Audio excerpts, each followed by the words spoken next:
எங்களுக்கு தனித்தனியாக ஒரு அழைப்பு வருது. திடீர்னு வந்து சிஎம் பார்க்க விரும்புகிறார் அப்படின்னு. அப்போ நாங்கள் 2-3 பேர் போகிறோம். அவங்களும் வந்திருந்தாங்க.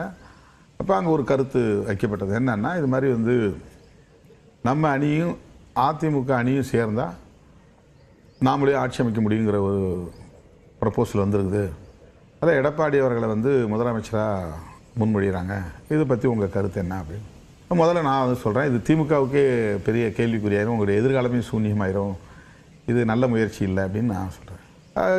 கம்யூனிஸ்டுகளும் கிட்டத்தட்ட அந்த மாதிரியான ஒரு அவர் சிவி சண்முகம் ஏடிஎம்கேலேருந்து வெளியில் வந்து அவர் இந்த ஸ்டேட்மெண்ட்டை கொடுக்கையில் எல்லாரும் அப்படியே குதிச்சிங்க. அப்படிலாம் ஒன்றும் கிடையாது, இது உண்மைக்கு புறமானது. அவர் வந்து குதிரை பேரம் நடத்தி இவங்களெல்லாம் விலைக்கு வாங்கிட்டு அப்படி பேசுகிறார் இப்படி பேசுகிறாருன்னா நிறைய சொன்னீங்களே. இப்போ என்ன நடந்திருக்கு? எதுக்கு உங்களுக்கு இந்த கேவலமான பொழப்பு, கேவலமான அரசியல்? நீங்கள் மட்டும்தான் ஆளணும் இந்த தமிழ்நாட்டை, வேற எவனும் உள்ளே வந்துடக்கூடாதுல. வந்தால் என்ன வேணால் பண்ணுவீங்க. கேவலமாக இருக்குது எல்லாம் பார்க்கையில். எப்படிங்க ஒருத்தன் எதிரிம்பாங்களாம், ஒருத்தனை அடிக்கிறதுக்கு 2 பேர் கூட்டணி. இவ்வளோ நாளாக நம்மலாம் இதை பொருளைன்னு நினச்சிட்டு இருந்தோம். ஏதோ கால்பு நடிச்சில் மாற்றி மாற்றி பேசுகிறான்னா அதுதான் உண்மை, அதுதான் நடந்திருக்கு. ஸோ ஒன்றும் பிரச்சனை இல்லை. 6 மாதத்தில் ஆட்சி கவலுமா, கவலட்டும். 2 வருஷத்தில் நாடாளுமன்ற எலெக்ஷனோட சேர்த்து சட்டசபை வருமா, வரட்டும். ஒன்றும் பிரச்சனை இல்லை. நீங்கள் அதை மட்டும் கொண்டு வாங்க. அவரை 108 208 நாங்கள் ஜெயிக்க வைக்கிறோம்.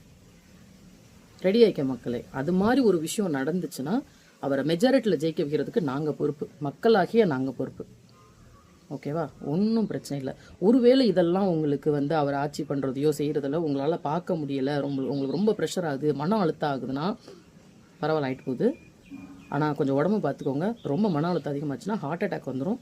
ஸோ எல்லோரும் வந்து ரொம்ப டென்ஷன் ஆகாதீங்க. ஒருவேளை அப்படி இல்லைன்னா இன்னொரு ஐடியா சொல்கிறேன். கேவலமான அரசியல் பண்ணுறதுக்கு நீங்களாம் என்ன பண்ணுங்கள், தான் கோடியாக லட்சம் கோடியில் வச்சுருக்கீங்களா, பேசாமல் ஒரு 6 மாதம் 1 வருஷம்னு லண்டனோ அமெரிக்காவோ போய் ஜாலியாக இருந்துட்டு வாங்க. ஓகேவா? அதுக்குள்ளேயே அவர் வந்து இங்கே செட் பண்ணிடுவார்.